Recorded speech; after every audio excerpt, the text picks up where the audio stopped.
when you and William embraced at the boathouse, I saw the love between you. I had the making of him until he was 6, but I ken well who shaped him after that. You made him the man he is. And I ken well what you had to sacrifice to do it.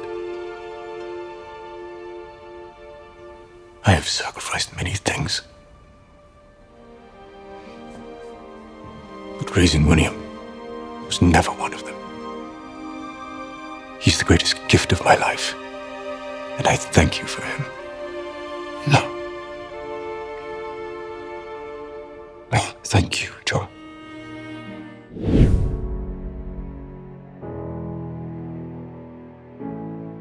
I loved it. I loved the scene. I loved that they had a reunion. However, there were a lot of opinions and uncertainty about how we were going to do it. Like, I think that scene itself went through several drafts and we only settled on something pretty much the morning of. Sam and I had conversations about it. I had conversations with Matt and Meryl about it because we knew it was a really important scene. It just kind of really nailing down what was the conflict between these two characters and making it an equal conflict. So it wasn't just, so that both men had to meet each other halfway. It wasn't just Jamie apologizing to John. John also had to do some work to forgive and to be forgiven. That was the challenge. Lord John was always angry. The scene following. So when they're, both alone in Lord John's room, it was more sort of like, what is the conflict, and what is also Lord John responsible for? There's so much that we can pin Jamie on, like or at least from my point of view, like he, left Lord John for dead. He's been a terrible friend. He's beaten him within an inch of his life, and never said thank you for pretty much anything. It was like, what is Lord John's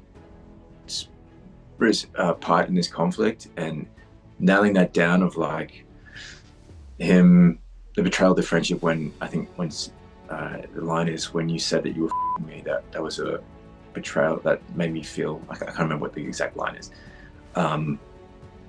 but giving enough attention there so that those that there could be a reconciliation. I know that was really difficult, that there was a lot of different words that were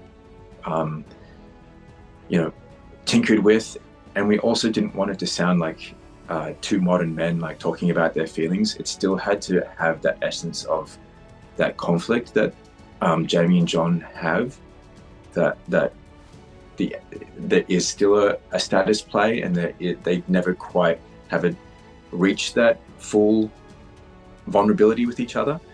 That there is still that conflict, and I think that's played out beautifully, in that it's not completely resolved. It's always in this metaphor of the chess game, which they're friends, but they're always on opposite sides of a game board or a chess board.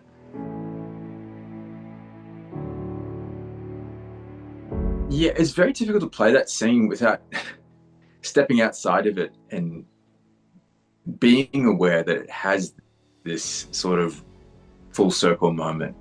And of course, as a character, you can't have that awareness, but I think there is a tiny bit of that in Lord John.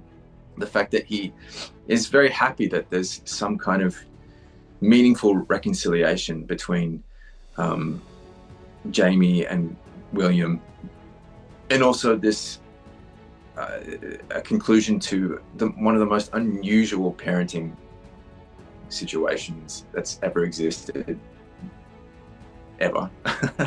That it, you know, has found its place of love and meaning, that it doesn't carry with it that, you know, huge burden and I don't know what the word is, but it's not as fraught anymore. William's in a place of he's settled. He's found some kind of meaning and some kind of you know, place in this world where he understands that he's not quite a Fraser, he's not quite a Grey, he's somewhere in the middle, and it's something that he's been able to like reconcile. I think Lord John's really pleased about it.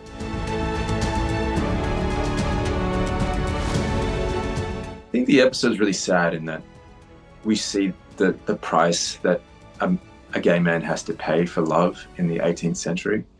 It's the ultimate price of, you know, someone's life for Percy, and Lord John knows that, and he has compassion for Percy, but they're both men of their time. You know, it's really sad that I think Percy perhaps did love Lord John, but because of that, it's exposed Lord John to so much danger and vulnerability, and yeah, it just shows that it's just not an easy time to love as a gay man in the 18th century. So will he ever find love? Probably not.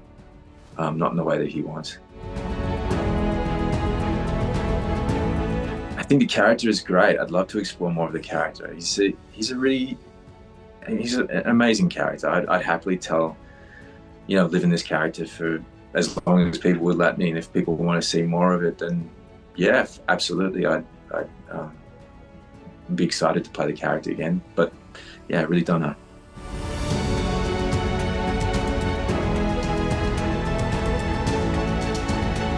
I loved having all those extra costs.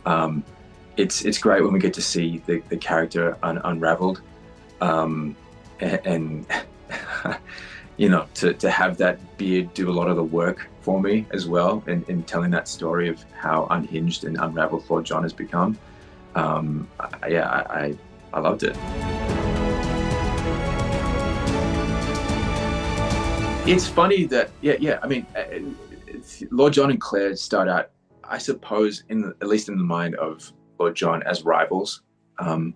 Lord John is a rival for Jamie's affection.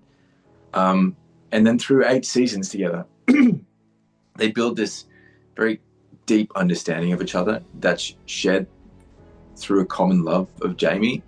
And it's really telling of Claire's character and her maturity and her ability, her grace to be able to recognize Lord John and his faults, and also Jamie and his faults, and be the conduit between these two characters. It's just a beautiful moment of grace from Claire's character. I wonder if Lord John would have the same amount of grace, but I think he has in so many. In the entire series, he, in spite of how he feels, he's been the glue keeping Jamie and Claire together as well. As weird as that sounds, even though he slept with Claire and married her, but in his own twisted way, he was trying to keep the two of that love between. He respects and keeps the love of those two characters alive as well, as much as he can.